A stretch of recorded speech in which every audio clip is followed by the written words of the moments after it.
সিএনএর খবরের জের বাগদায় দুটি পাকা সেতু নির্মাণের শিলান্যাস। পাকা সেতুর দাবিতে দীর্ঘদিন ধরে চলছিল আন্দোলন, রাস্তা অবরোধ করে চলে বিক্ষোভ।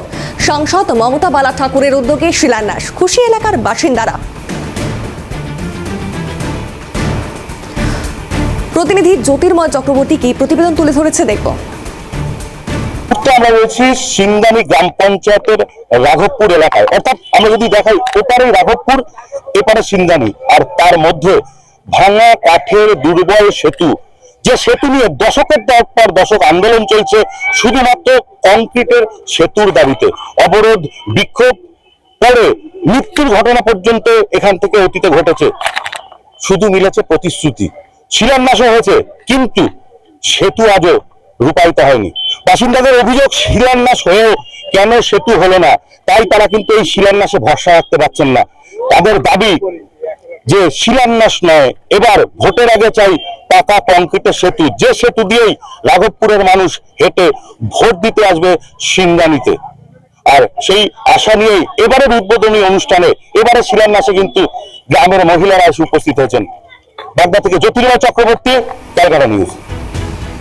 সেতুর শিলান্যাসে খুশি এলাকার বাসিন্দারা কি বলছেন তারা শুনবো। কিন্তু শিলান্যাসটা শুধু দেখানোর জন্য যাতে না হয়, ভোটটা যে চলে যাবে শিলান্যাস এখানেই থেকে যাবে। সেজন্য আমরা চাই ভোটটা যতক্ষণ হওয়ার আগে আমাদের ব্রিজটা কমপ্লিট চাই, না হলে আমরা কিন্তু ভোটটা দেবো। আগে প্রত্যেকবার একইভাবে প্রতিশ্রুতি দিয়েছে, কিন্তু সেই কথা তারা রাখেনি।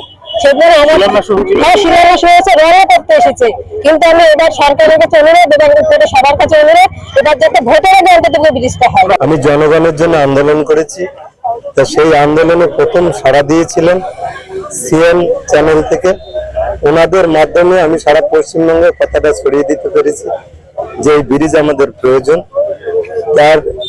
তার প্রচারের পরিপ্রেক্ষিতে আজ হয়তো কোনো নেত্রী মনে করেছেন যে এই ব্রিজটা প্রয়োজন আছে। এ নিয়ে সাংসদ মমতা বালা ঠাকুর কি বলেছেন শুনবো।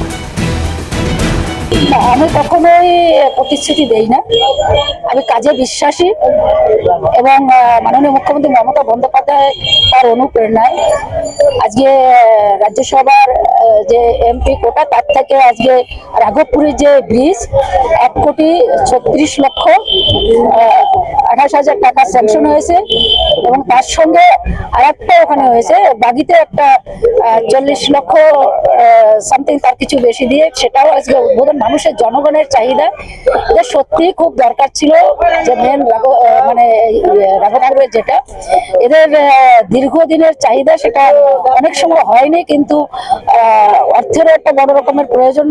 জনগণের টাকা, জনগণের স্বার্থে যদি আমরা কাজ করতে পারি, আমি মনে করি এটা মমতা বন্দ্যোপাধ্যায়ের যে সাধারণ মানুষের জন্য যে কাজ করে এবং যে কথা দেওয়া হয় সে কথা রাখা হয়।